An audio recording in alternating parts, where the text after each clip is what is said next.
All right. Game Yeah. drop. Do we want to skip the video? Yeah, might as well. Let's just skip the video. You want to take us in, Zath? No problem. I just gotta Alright. flip my sides here, apparently. Yep. NOCAP should be the green spawn. Let's Mhm. double check this. And there we go. Yeah, we got it. All right, sure. So here we go. NOCAP versus SCCC. Both teams, I believe you said, are tied at this point, correct?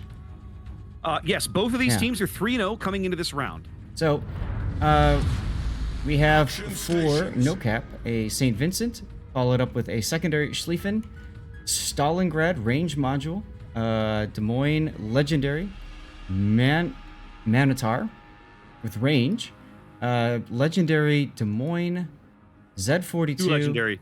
Both Des Moines are legendary. Yes. Legendary Gearing and another legendary Gearing. One Torp spec, the other one more kind of a generalist build. Ooh, one's got oven chicken. Oh, All right. What do we got for Opposing them from the SCCC? south spawn here is SCCC going full Murica for their battleships. 1 Vermont, 1 Ohio. Almost full Murica for their cruisers. I see a Des Moines. Let's double check. He is legendary or unique Des Moines. I see double Worcester. That's Disquarius Green and Griefer. Disquarius has gone unique upgrade Worcester, which is how I prefer to play the ship. Griefer has gone reload. And then their last cruiser is a Moskva, also using the unique upgrade there as well. Fronted by 2 Gearings, probably both legendary. That's RM Latorio and Sinners. Sinners is not legendary. He has gone torpedo reload. And then Fuzzballs in the Daring, just a regular old stock standard Daring build right there. Interesting to see the Worcester, Zaf. to see 2 Worcesters, even. Yeah. Now, do you remember a time many years ago when Worcester was new, and I think it was 07 was using 07. Worcester heavily on a map like this and getting Yes. good Yep. results out of it? It's been a long time, though. It was back during KOTS 7 when specifically they were playing against Omni in the international, or not international. Then it was just NA and EU. Yes. But yeah, they played it. I think they had like 3 or 4 Worcesters on this map, and they actually ran Worcester pretty heavy against Omni in that best of 5, and they really took care of business, especially against the aircraft, because that was still when the old failures were in KOTS. But Very, very good at murdering aircraft. Now, NOCAP going incredibly heavy on the A side here. 6 ships for NOCAP around the A flank here. Z42 leading Des Moines and Stalingrad down the 4 line. And who is this? This is Internet Tough Guy. I love the name. He's gearing, leading a St. Vincent and another Des Moines farther wide, probably headed over to the 1 line. So they're going for a very heavy deploy here. And it looks like SCCC is going to have a bit of an advantage over at C, but be a bit on the short end of the stick over at A. Yeah, there's basically a 1-ship disparity on each side of the map between the 2 teams. We see a Death Snail starting to form south for SCCC, getting Disquarius, I think, in a position to radar the C cap, but Gearing's not interested. Mowgli isn't even going anywhere near it right now. Bubar and the Schlieffen, I do like the opening deployment, but of course he's currently detected by the Daring. This is a very common pick on this map, especially because it has the torpedo threat, but doesn't have a lot of HP to work with, and the armor isn't great as it takes 10k from the Vermont, so that'll be interesting to see what the Schlieffen does. Yeah, we saw Schlieffen die just about there yesterday. So we'll have to see it. There's no Guten Leos this time to swat at him, so. No Howden Liu on this map. We saw a lot of it yesterday on the Shatter games we covered, but nothing so far today. Yep. The Death Snails are strong, both flanks having a Death Snail on opposite teams. So we get to do the old fun, watch the torpedoes into the smoke play. Indeed. Which, it's funny.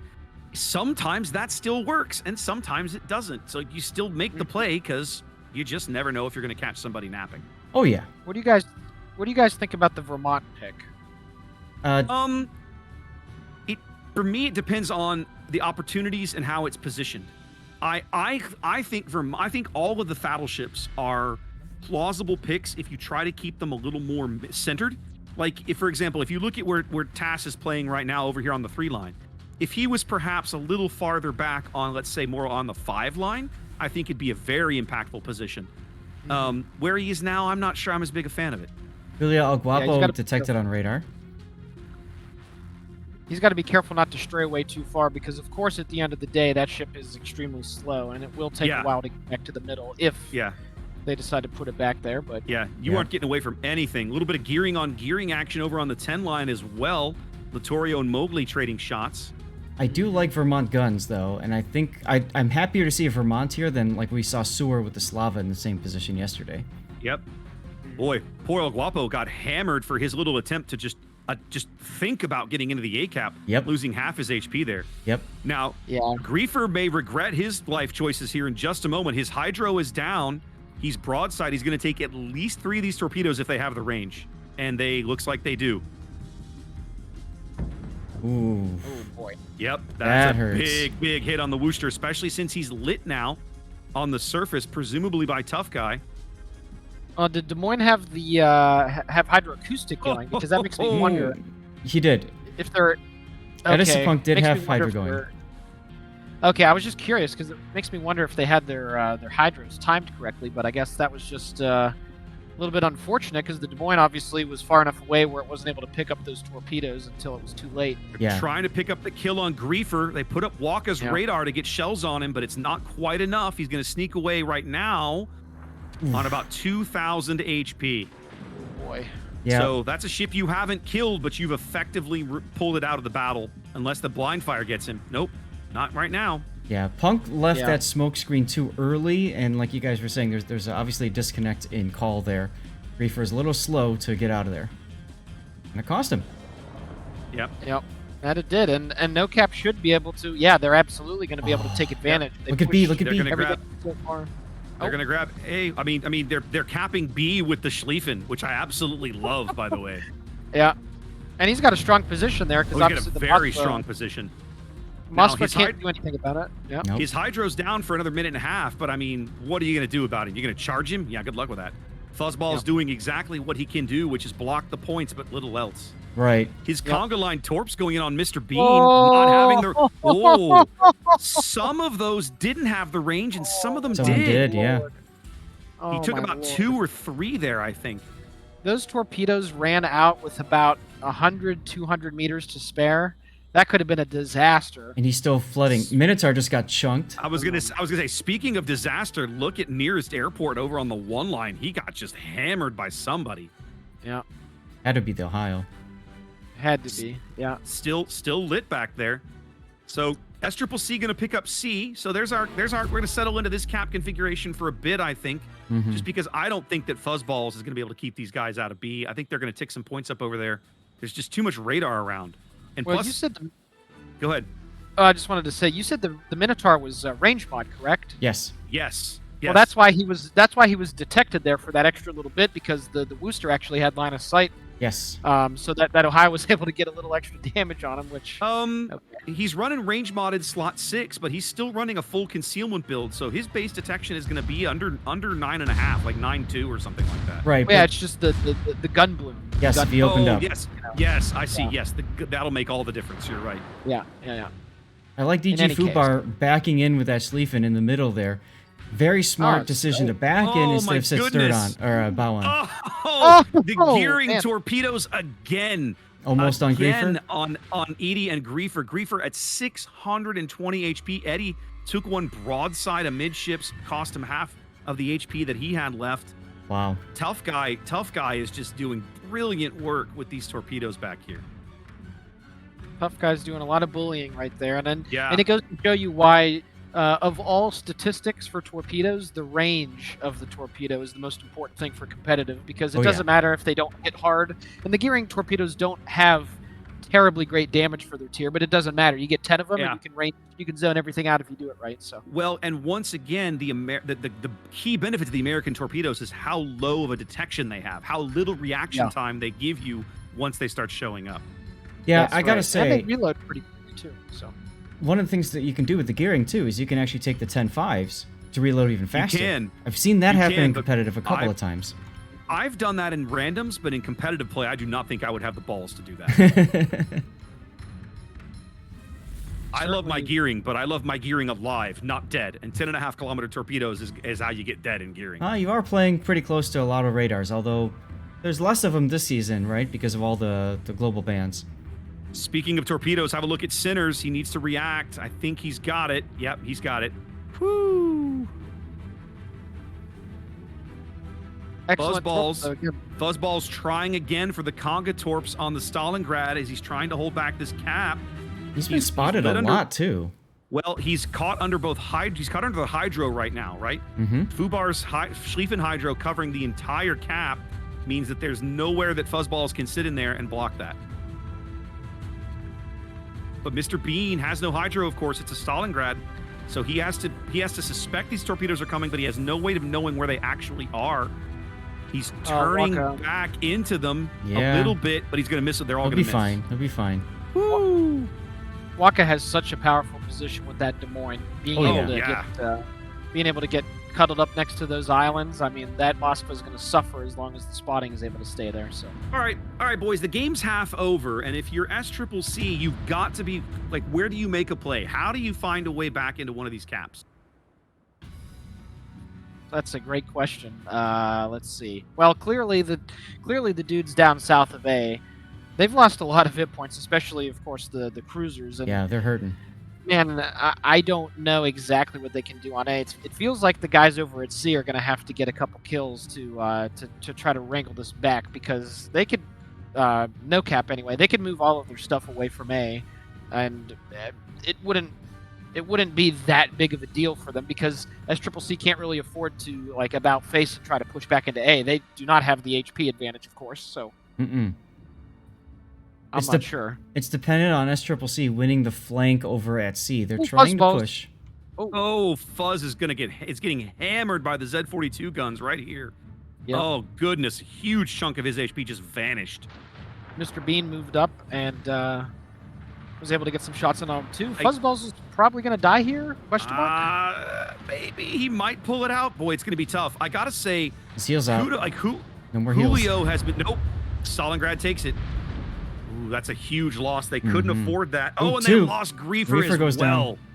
Well, Griefer opened up trying to back up his teammate there, trying to get El Guapo off the board. El Guapo took all that damage early and has been playing a very cautious, very patient game, doing a really good job, and right there, it makes all the difference. Absolutely. So now it's a 2-ship and a cap lead, over 400 points and growing for NOCAP. Now it's gonna SCCC is even tougher. Like the time is ticking away. Nearest airport is spotted, so here comes some Ohio shells on him. If they can, they've got to get both of these kills. You cannot leave these guys in your backfield. Exactly. So they've got to bag both of these kills, and then they can turn these ships into mid. But boy, the timing on this is going to get real dicey. They got to do it fast. Yeah, like they don't have time to screw around. They got to get both these kills. They got to get them now. Yes, they do. And those guys, to their point, both Airport and Mowgli, they've moved away, and they've lost a good bit of HP, but they're still just dragging the on time. Mowgli. They're gonna pick Mowgli up here, I think. Yeah, I don't like the split fire I'm seeing too. Okay, there Mowgli we go. does go down. Mowgli out. Now they've got to pick up the Minotaur and turn into mid. You can see Littorial's already kind of doing that. Yeah.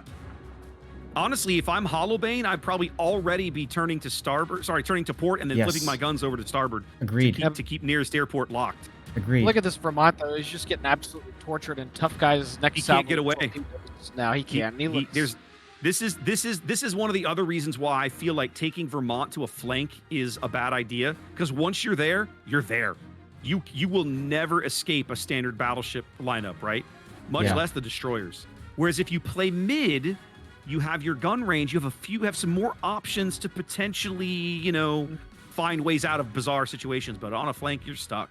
Well, I think the bigger problem for him was that his teammates left, and he's like, "Hold on, guys," Disquarius is going to take Minotaur torps. Oh my goodness, he took one there. Somehow one of them didn't manage it. He's on 1,000 HP.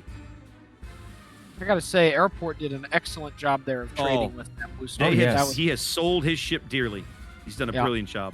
That's all he's supposed to do. Both of those two ships. It's just a stall. That's it. Yep, and they've done it well. There, they finally secure that kill, but it's come so late. They're going to lose the Moskva here to the Schlieffen in his face. Yep, and look at the HP just go away. Look at the secondary just melting under the secondary barrage. There he goes. Yeah, and that's what the Schlieffen is great for. Hydro torpedoes and secondaries on this map. If you do it right, yeah, it's great. All the times we've seen teams play this map, I don't think I've ever seen anybody shove a Schlieffen into B, park him there, and say, "Come at me, bro. What are you going to do about it?" Right. And now that I've seen it, I wonder, why doesn't everybody do that? Because how are you gonna dig him out? Like, good luck with that. 20 seconds left in this game. It is very difficult. You need to dig it out. You need the right combination of. Seniors is going for it. Floaty. Yeah, and that's it. Nope. You kind of need a combination of cruisers that have floaty shell arcs that are able to actually, get over the rocks and kind of dig it out, so to speak, like that. But also the Golden Lion is a great ship. The Golden Liu, it's a great ship for that exactly. And a lot of teams have this particular map in mind, bringing that ship to try to counter the speed you sit in the middle. And we saw that yesterday, right? We saw how news on I think it was it Armada del Sur we saw playing yesterday on this map? Yes. The AAA game, right? And it was like, I understand the pick, and so if you're going to do that, why not? I guess so. What they did here, right? NOCAP banned Kleber because I guess the French destroyer then is the one concern you have, because he can probably rush you quickly enough that your secondaries won't be able to take him out. And you figure you just suffer the Howden Liu bombs if the opposing team takes one. I guess that's the thought process.